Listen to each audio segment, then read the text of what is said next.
Anyone who knows me or has been following this channel knows I'm a strong proponent of physical media and offline ownership. I have a pretty sizable physical game collection and do my best to avoid digital-only games if I can help it. The pitfalls of digital game licenses are shown time and time again, seemingly every few months now, with games being taken offline and servers shutting down, creating a situation where historical experiences can no longer be tried by new generations of gamers, and they just have to settle for stories of what those games were like when they were playable. You can pry my discs and cartridges from my cold dead hands, but until you do exactly that, nothing will stop me from popping in my copy of Imagine Party Babies for the Wii and playing it years down the road.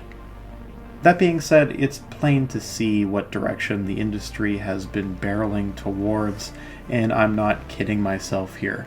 If you had asked me just a few years ago, I would have predicted that the 9th generation of consoles, that is to say the PS5, Switch, and Series X, would be the final to support physical media at all, after which I would stop collecting consoles and turn exclusively to acquiring past games.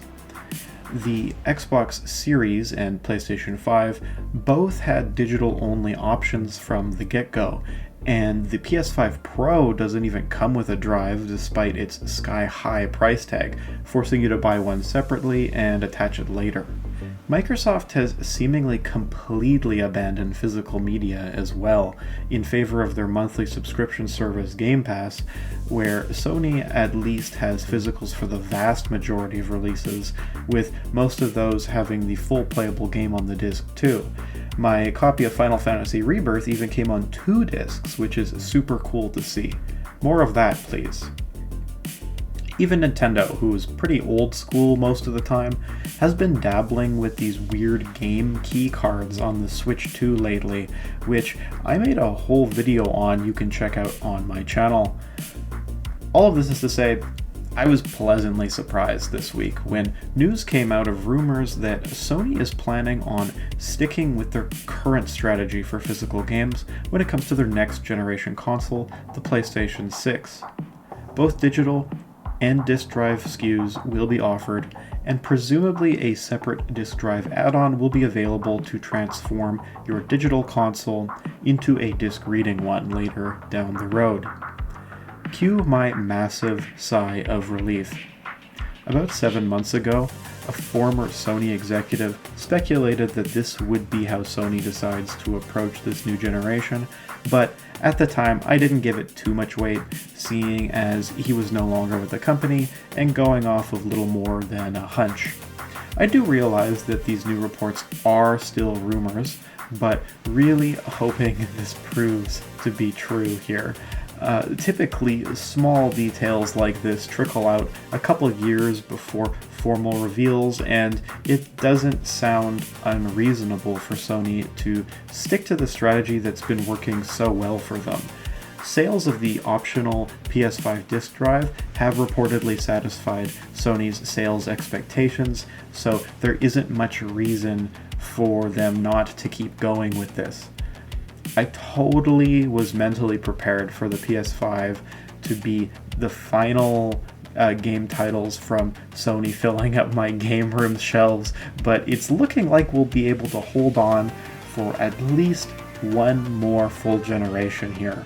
I have no faith in Xbox or Microsoft at all anymore to continue whatever comes after the Series X with physical media. Like, come on guys, they just don't care at all. Most of their titles aren't getting physical releases. They just really want you to be on Game Pass. I don't think that the next console is going to even have any kind of disc option whatsoever. I'd be surprised even if they went the Sony route with offering some kind of add-on that you can upgrade the console later to read discs. I just don't think there's going to be any discs. It really feels like they want to be Netflix and they don't want to just deal with this anymore. And I'm basically out if that's the case, which is sad because I've had every Xbox since the original, and it'll be sad to bow out, but no physical, no buy, as far as I'm concerned. As always, I'd love to hear what you have to say. Are you excited from this news as I am, or are you more indifferent? Let me know in the comments below. Also, in my previous video, I promised to do an updated game room tour if we hit 3,000 subs. And that milestone has been passed, and I can't thank you enough for your support. Even if I do go dark from time to time due to my hectic life outside of YouTube, thank you so much for sticking around even though I'm not the most consistent poster these days. Thank you so much for watching.